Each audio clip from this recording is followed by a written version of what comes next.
అయితే ఇన్ని చేసిన తర్వాత ఊరుకుంటే ఎట్లా?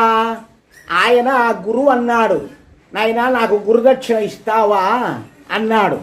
నా దగ్గర ఏముంటాయి స్వామి, నేనే సన్యాసిని, ఇక్కడ అక్కడ భిక్ష తెచ్చుకొని మీ దగ్గర విద్య నేర్చుకున్నాను.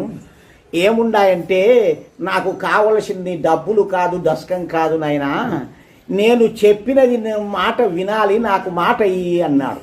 అంటే అప్పుడు నా దగ్గర ఉండగలిగింది ఏదైనా ఇస్తా స్వామి అన్నాడు. నీవు నేర్చుకున్న ఈ విద్యంతా ప్రజలకు, లోకానికంతా కూడా ప్రచారం చెయ్యాలి, అదే నాకు గురుదక్షిణ, ఇంతకు మించిన దక్షిణ ఇంకొకటి లేదు. లోకమంతా అజ్ఞానంలో, మూర్ఖత్వంతో జనాలు అందరూ భగవంతుని విస్మరించి ఊరికే ఆడంబరంగా బ్రతుకుతూ ఇదే దైవము, అదే ఆచారము, అదే జ్ఞానము అని చెప్పేసి బ్రతుకుతున్నారు. మొత్తం నాశనమైపోయింది లోకమంతా.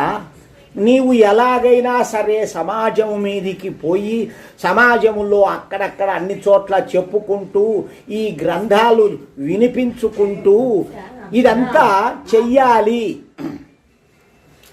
అని ఆయన కోరాడు. అంటే ఎందుకు అంటే ప్రజలంతా జ్ఞానవంతులు కావాలని ఆయన కోరిక. ఏమిటి జ్ఞానము?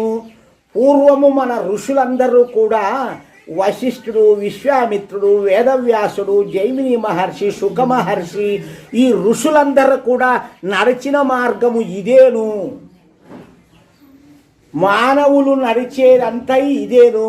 ఆ కాలంలో ఉండబడినటువంటి రాముడు, కృష్ణుడు, ప్రజలు ప్రతి ఒక్క గృహములో కూడా యజ్ఞాలు చేసేవాళ్ళు నిత్యము.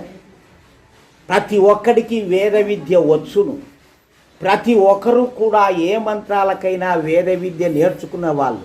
అప్పుడు బడిలో చెప్పేదే వేద విద్య, వేద మంత్రాలు. గురుకులం అని పంపిస్తారు 7-8 ఏళ్ళు 6 ఏళ్లలో. అప్పుడు వాళ్ళ ఆ గురువులు చెప్పేదే వేదాలు. మరి అంత గొప్ప పండితులు, అంత గొప్ప ఋషులు ఆచరించినది మనం పోగొట్టుకున్నాం. ఎట్లా అంటే కౌరవులు, పాండవులు యుద్ధం జరిగి మొత్తము నాశనమైంది. అందులో నాశనమైన తర్వాత వేదవ్యాసుడు ఈ యొక్క వేద జ్ఞానాన్ని, ఈ విద్యలకు, యుద్ధాలకు సంబంధించిన విద్య ఉండవద్దు అని మొత్తం దాన్ని దహనం చేసినాడు. ఇది ఉంటే ఇంత నాశనమైంది, జనాభా ప్రాణికోటి మొత్తం పుట్టకుండానే